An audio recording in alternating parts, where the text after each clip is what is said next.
नमस्कार, कृषि जागरण में आप सभी का स्वागत है। मैं हूँ आपके साथ रूबी चक्रवर्ती और आज के क्विज कंपटीशन के सवाल के लिए हमारे साथ आखिर तक बने रहे। शुरू करेंगे हेडलाइंस। मुरैना में 3 दिवसीय कृषि मेला आज से मुख्यमंत्री शिवराज सिंह चौहान ने किया शुभारंभ। उत्तर प्रदेश के कृषि मंत्री सूर्य प्रताप शाही बोले, दलहन तिलहन उत्पादन में देश को आत्मनिर्भर बनाए किसान। उत्तर प्रदेश में खाद की किल्लत, परेशान किसान ने उर्वरक केंद्र पर की आत्महत्या की कोशिश। उत्तराखंड में बनेगा कृषि कॉरिडोर, प्राकृतिक खेती पर जोर, चयनित भूमि में नहीं होगा किसी भी तरह के रसायन। ग्रोइट का बड़ा ऐलान, वित्तीय वर्ष के अंत तक 350 फ्रेंचाइजी स्टोर की योजना।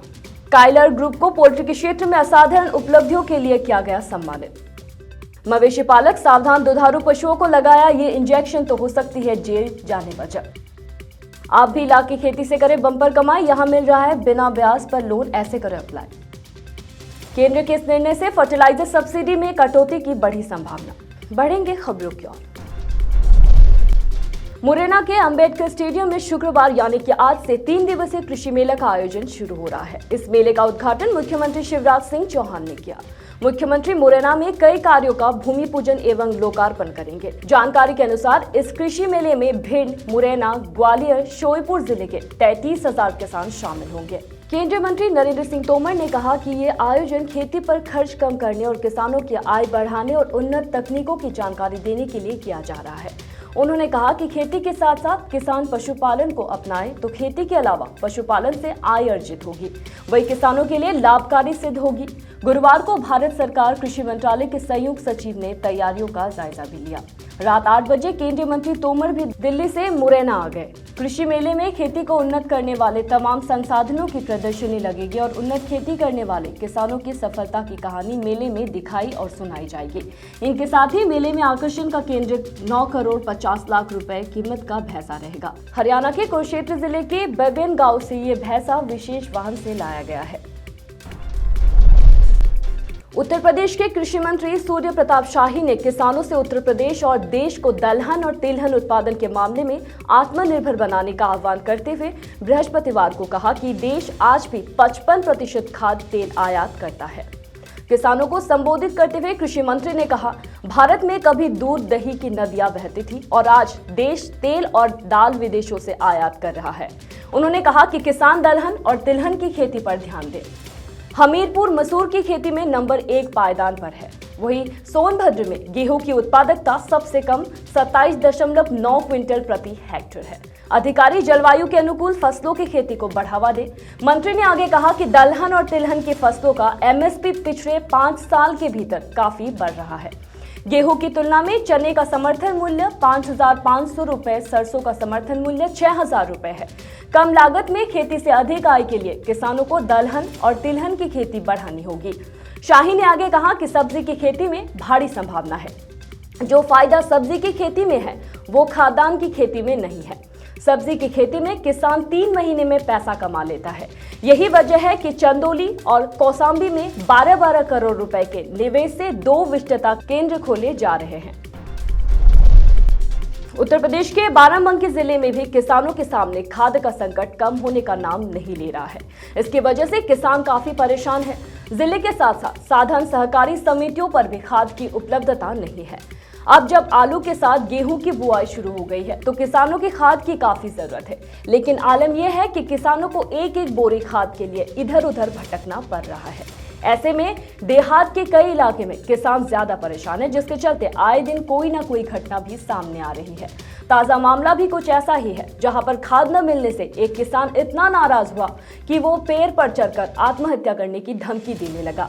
इसके चलते मौके पर पहुंची पुलिस के भी हाथ पैर फूल गए। पेड़ पर चढ़कर किसान के इस हाई वोल्टेज ड्रामा का पूरा वीडियो सोशल मीडिया पर जमकर वायरल हो रहा है।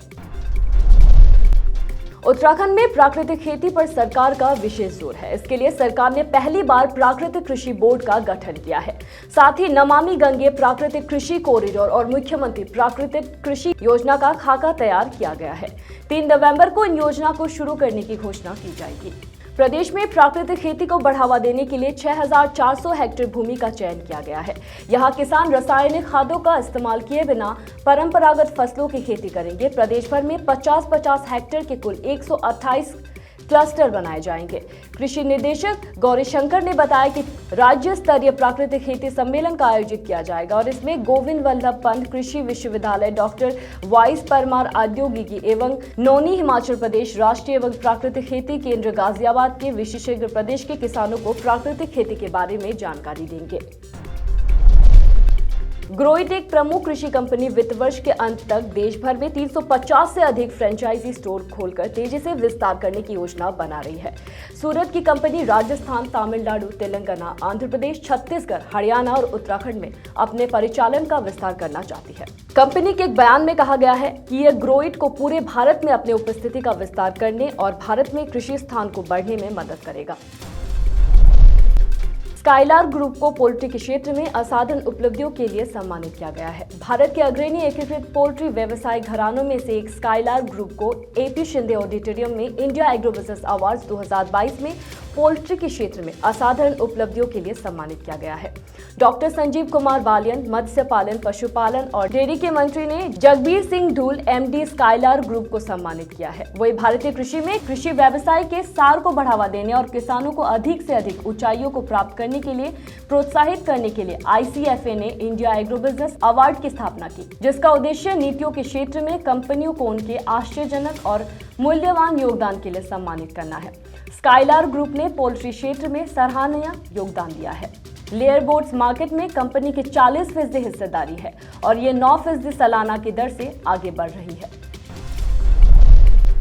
ग्रामीण भारत की अर्थव्यवस्था कृषि के बाद पशुपालन पर टिकी हुई है।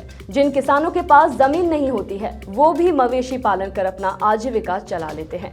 यानी एक शब्द में कहे तो ग्रामीण भारत में करोड़ों की संख्या में लोगों की रोजी रोटी पशुधन पर ही निर्भर है।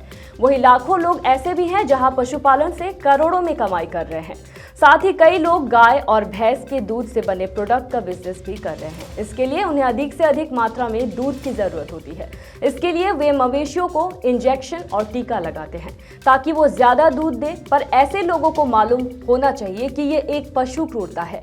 ऐसा करने पर उन्हें अब सजा भी हो सकती है। दरअसल पशुओं की तंदुरुस्ती और उससे अधिक दूध उत्पादन करने के लिए पशुपालक लालच में आकर टीकाकरण करवाते हैं। पशुपालकों का ये तरीका पूरी तरह से गैर कानूनी है। वही देश में कई डेयरी फार्म्स ऐसे भी हैं जो दूध के अधिक उत्पादन करने के लिए मवेशियों को ऑक्सीटोसिन जैसे इंजेक्शन लगाए जा रहे हैं, जबकि ये इंजेक्शन प्रतिबंधित है। यदि इसका इस्तेमाल भी किया जाता है तो पशु चिकित्सकों की सलाह पर ही, लेकिन कई डेयरी किसान इसका गलत इस्तेमाल करते हैं। इन पशुपालकों और डेयरी फार्म मालिकों को मालूम होना चाहिए ऐसा करने वालों के लिए कानूनी कार्रवाई का प्रावधान है।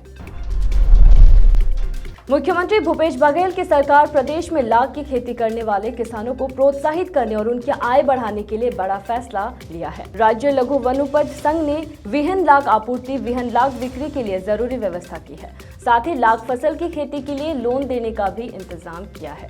खास बात यह है कि किसानों से इसके लिए कोई ब्याज नहीं लिया जाएगा। किसानों को लाख की खेती के प्रति प्रोत्साहित करने के लिए जिला सहकारी बैंक के माध्यम से निःशुल्क ऋण देने की भी व्यवस्था की गई है।